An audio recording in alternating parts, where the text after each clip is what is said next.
name's Sinead Bryant. I work at VisAbility as an occupational therapist, but I also have vision loss, and I'm now a mum of two with a 1-year-old and a 3-year-old. The toddler phase started. Everything just felt really out of control. There was a bit of a mess of things. They moved everything on me, and you're 4 months into the chaos of parenthood, and I just was feeling really emotionally unregulated. I just wasn't coping very well, and my partner turned to me and said, I think you might need a bit of help.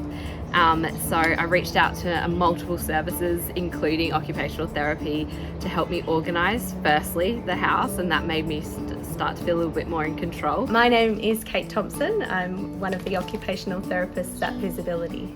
So I started working with Sinead a couple of years ago. I think that was probably one of the biggest worries, was how her vision impairment was going to impact on having the 2 kids.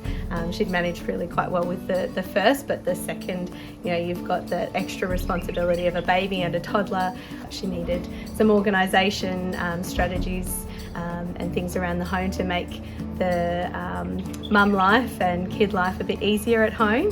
So I had the spices everywhere in my cupboard, so they helped me put them into little jars. It was me thinking as an OT to help design the labels. I just needed Kate to help me.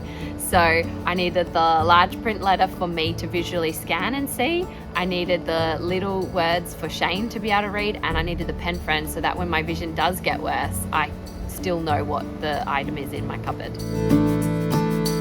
The more my girls started moving, I needed to be able to track them in the playground, and the high vis was just like a nice bright way of being able to see them on the play equipment and differentiate them from the other kids.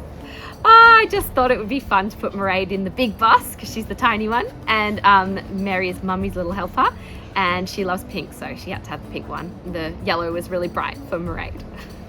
So in the mornings it would be chaos, and I'd be trying to help the girls get ready. So I thought, this way they know what's coming, Mary can help me, and it works in that I can read the routine cards, and then she can pull them off and put them away once she's done them. My mum always read books to me, and I have to say that was one thing that I really, really wanted. Like when Kate came in, I said, I have to find a way of being able to read books to my girls. We had to have a think about what was hands-free, screen-free, because the screen is so distracting for them, and I could still pick up print and read it to them in an expressive way that, as a mum, I want to be able to teach and read things to her. So the Ocam read with the strap, and then the bone conduction headphones, so that I can still hear her, but she can't hear the book. I can then read it to her, hearing the print read aloud to me. I feel like this day and age, we try and take on so much ourselves. And that's even when you have sight as a parent. So when you have vision loss, just being able to ask for help, but then smartly implementing some strategies that are really going to work for you and help you out with your family. OT for me was a big part of that. Call 08 9311 8202 or visit visability.com.au for more information.